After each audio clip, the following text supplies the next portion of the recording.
Good day to one and all. I am Dr. S.K. Baul, MD Pharmacology, Professor, Head of the Department from Government Medical College, Datia, Madhya Pradesh. So today I am going to talk about the mechanism actions of various anti-epileptic drugs. At the end of the session, learner will be able to classify anti-epileptic drugs, brief guidelines for drug therapy of epilepsy, describe mechanism actions of various anti-epileptic drugs. As per its chemical structure, there are 6 subgroups of the anti-epileptic drug has been classified.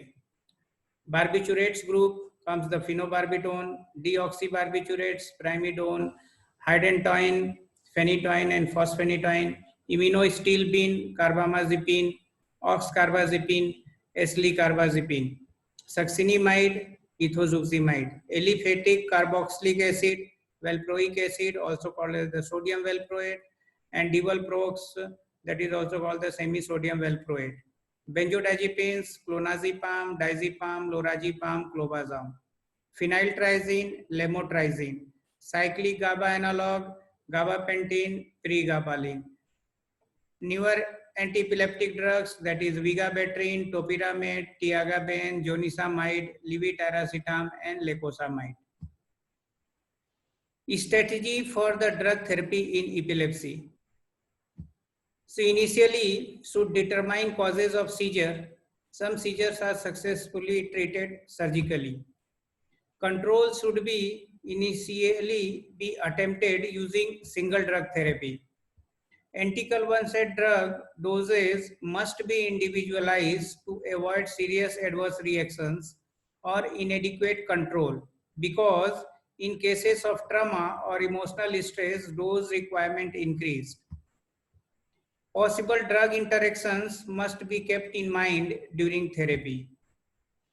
Adverse effects should be kept in mind when you are going to prescribe an anticonvulsant drug. This is the chemical structure of anticonvulsant drug. This is the barbiturates, hydantoin, and succinimide. Now we come for the mechanism actions of the generation of epilepsy. In the normal state, what happens? There is a balance between the excitatory and inhibitory neurotransmitters.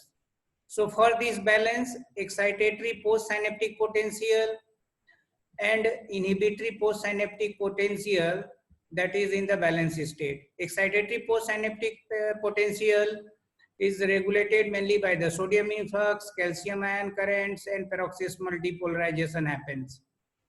Inhibitory postsynaptic potential mainly regulated by the potassium ions, chloride influx, potassium efflux, chloride influx, and a low pH. So glutamate is the excitatory neurotransmitter and GABA is the inhibitory neurotransmitter. Once it is the balanced state, there is no risk of the generation of epilepsy. But what happens once the excitatory neuronal activity increases? So excitatory transmission, that is regulated by the glutamate. So once the glutamate activity is exaggerated, risk of the epileptic seizure. Another side, inhibitory transmission is reduced, like the GABA. Lack of inhibition, another side, lack of inhibition by the GABA action, so epileptic seizures. So inhibitory action reduce one side, another side excitatory action increase, so risk of epileptic seizure attack starts and the particular involve neurons in the CNS. I will show you mechanism actions of the all anti-epileptic drug in nutshell. So you see here on this picture, first that is the phenytoin, carbamazepine, valproate, lemotrazine, topiramate, zonisamide, lacosamide. These drugs prolong the inactivated state of the sodium channel. You see here another group of the drug, phenobarbital, phenytoin, lamotrigine, topiramate, valproate, levetiracetam, and lacosamide. These drugs inhibit the excitatory glutamatergic synapse. So here glutamate release is inhibited at the different site, and ultimately less glutamate available at the synaptic space. So definitely that glutamate not bind at the AMPA receptor or NMDA receptor. So influx of the sodium ions and calcium ions is stopped. So overall what happens, this drug inhibit the excitatory glutamatergic activities. Here this prolongation of the sodium channels inactivation, these drugs also reduces the glutamatergic neuronal activity. Third group of the drug, that is like barbiturates, here phenobarbital comes, benzodiazepines, vigabatrin, valproate, gabapentin, and tiagabine. These drugs facilitate the GABA-mediated chloride channel opening. You see here, at the barbiturates, benzodiazepine chloride channel complex, barbiturates bind at the barbiturate binding site, and benzodiazepine bind at the medullary site. Medullary sites. Once the GABA come at the synaptic space, increase the chloride conductance. So after increase the chloride conductance, hyperpolarization of the inhibitory neurons happen. Here see another drug, vigabatrin and valproate, that inhibit the GABA transaminase enzyme that prevent the catabolism of the GABA. Generally what happens, GABA converted into the succinic semialdehyde. So because of the inhibition of this enzyme by this drug, there is GABA available at the GABAergic nerve ending terminals for the long time, and these GABA come into the synaptic space. See another drug, gabapentin, tiagabine, that increases the GABA reuptake, that inhibit the reuptake of the GABA. So GABA available at the synaptic space for the long time, and because of that chloride conductance continues and hyperpolarization of the inhibitory neurons happen. You see here another one group of the drug, ethosuximide, valproate, and zonisamide. These drugs inhibit the T type of the calcium currents. So overall, all these drugs, what does finally? So overall, all these drugs keep the neurons into the balanced state. So EPSP, excitatory postsynaptic potential, and inhibitory postsynaptic potential both comes into the balanced state. So seizure episode stops.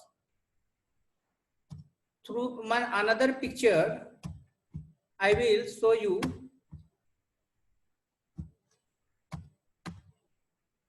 You see here.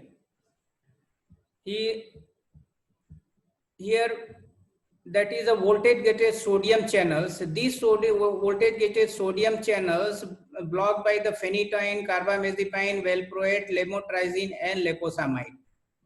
Another group of the drug, that is a voltage gated calcium channel N type, neuronal type. This one blocked by the lamotrigine, gabapentin, and pregabalin. Third here comes drug that block the NMDA receptor, fulvamate. So fulvamate block the NMDA receptor, so influx of the sodium ions gradually stop. And because of this blocking of the voltage gated sodium channel and calcium channel, glutamate release gradually reduce at the synaptic space. So definitely NMDA receptor, AMPA receptor activity suppress. And fourth group is the drug that block the AMPA receptor, like the phenobarbital, topiramate, and lamotrigine. Fifth group of the drug that they inhibit the CRMP2, that is CRMP collapsin response mediator protein 2 that inhibited. So because of that, glutamate release reduced. So this drug, that is a lacosamide, inhibit the CRMP2. Another group of the drug, that is the sixth number, that is a levetiracetam. Levetiracetam drug inhibit the synaptic vesicular 2A protein. So because of the inhibition of this protein, glutamate release gradually reduce. Another group is the ethosuximide and valproate. Ethosuximide and valproate that the block the T type of the calcium channels. So ultimately that reduce the glutamatergic activity. So these are the various drugs bind under various site at the glutamatergic neurons and reduces the glutamatergic neuronal activity. That is the reason that the EPSP and IPSP come into the normal state and ultimately stop the episode of the seizure. Thank you very much. If you have any doubt, please ask question on the WhatsApp group or Google Classroom. I will try to rectify your doubt. Thank you very much.